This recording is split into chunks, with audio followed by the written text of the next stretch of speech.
Why did Islam allow polygamy in general? Give me your thoughts. Someone today tells you, you as a Muslim, don't you believe in the Quran and it allows polygamy in certain circumstances? How is that fair? What's the philosophy behind that? What would you respond? Like, I have never experienced it myself. Well, that's a good way to get out of it. But if you really want to address it, what would you say? Yes, brother. Can we say that like men were at war? Men went to war.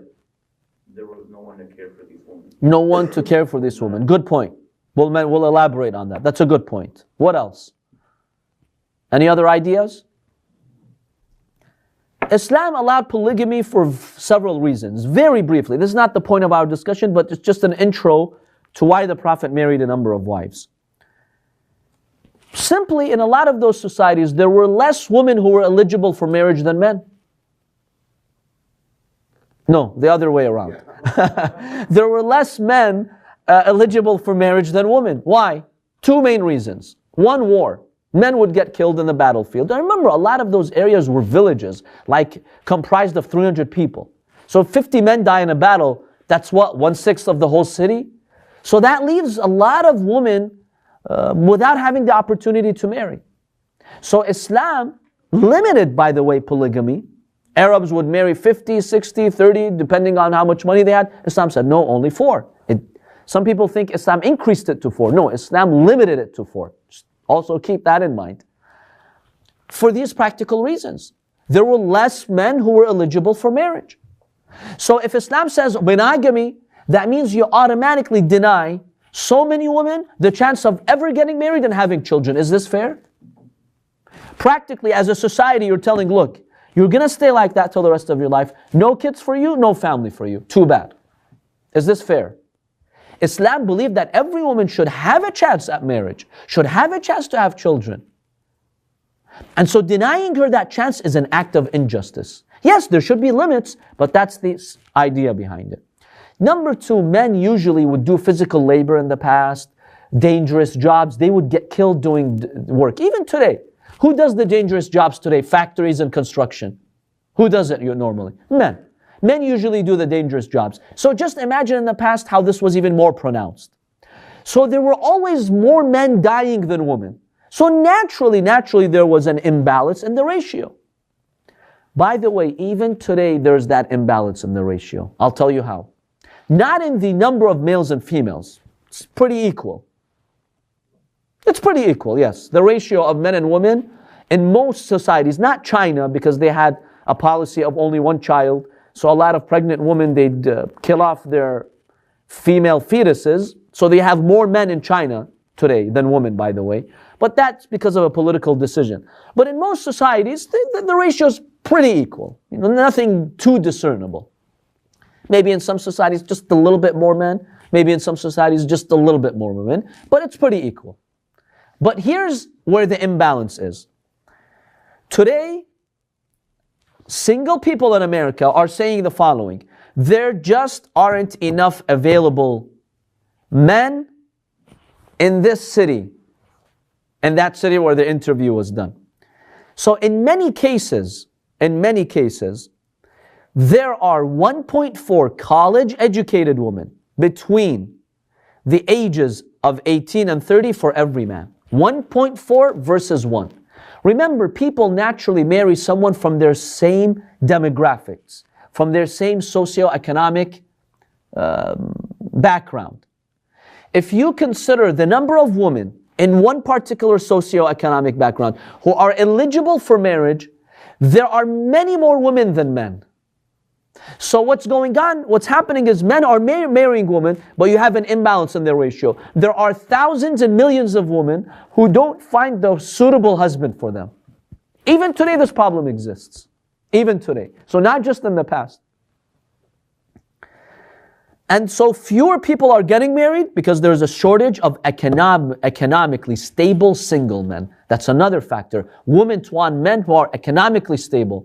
Well, the number of economically stable men who can marry are less than those available women.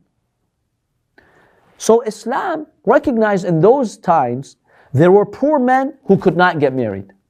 Maybe later in life, one day they can, but now they cannot. But there were rich men who did have money they could support. Why would Islam deny them the opportunity to get married and sponsor these women who were eligible? This was unfair to that society. Islam recognized this imbalance in the ratio. You might have a man in society, but he can't get married. He can't. He's a single son to his parents. His hands are tied. He doesn't have any money. The guy's homeless, sleeping on the street. How is he going to get married? Okay. In the meantime, this girl is going to wait. Okay, inshallah, I'll wait maybe 30 years. Maybe you'll get some money. That's unfair. If there's a decent man who's just, remember, there's conditions. He's going to honor her. He's going to deal with justice. He's got the extra money. It's mustahab for him to give that money to that poor guy on the street. Yes. But let's be ideal, realistic. Not everybody's doing that. So Islam, in order to protect these women, because remember, a woman who stayed single too long, especially in those societies, became vulnerable. She needed a guardian, protector. Your dad dies, that's it. You're gone. You lose your protector. You need a husband. So Islam gave them an opportunity to get married. And that in itself was basically fair. So this is just some background info about polygamy in itself. And by the way, don't think polygamy is something that is unique to the religion of Islam.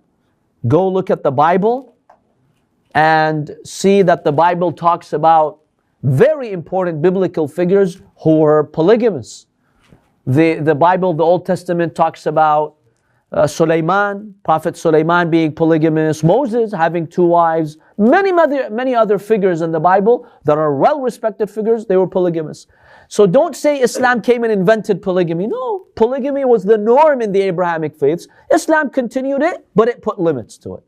Solomon had like how many wives according to, 700, 2,000? 2,000, right? Islam put a limit. And subhanallah, it's fascinating how he didn't have children. 2,000 women, yet no children. Subhanallah. So look at these previous Abrahamic faiths, they pretty much did not put a limit on that. Islam came and put a limit on it. And it imposed tough conditions, such as dealing with them justly. I think it's very important for Westerners to know this context, that Islam just came as a natural continuation of the Abrahamic faiths. It put a framework for marriage. The way they're talking about it today, no. Islam is this religion that's going against the norms and it invented polygamy. No. And the proof is that there are Christians who believe in polygamy, like the Mormons. They fully believe in the scriptures. Their interpretation is that, yes, you can be polygamous. They're gaining a lot of popularity. They're gaining popularity. Are they changing laws or no? The law is still strict against them, like anti-polygamy laws. No, they're constantly. Because it's a crime, right? There's a penalty or it's punishable. Like you mentioned in one class, there are states that are more lenient. States that are more lenient, right. They do also lobby there too. So this is not something unique to the religion of Islam. Having said this, my dear brothers and sisters, this brief intro, in our next class, we'll examine the specific reasons why Allah subhanahu wa ta'ala allowed the Prophet to marry all these wives. There are very interesting reasons behind each of those marriages.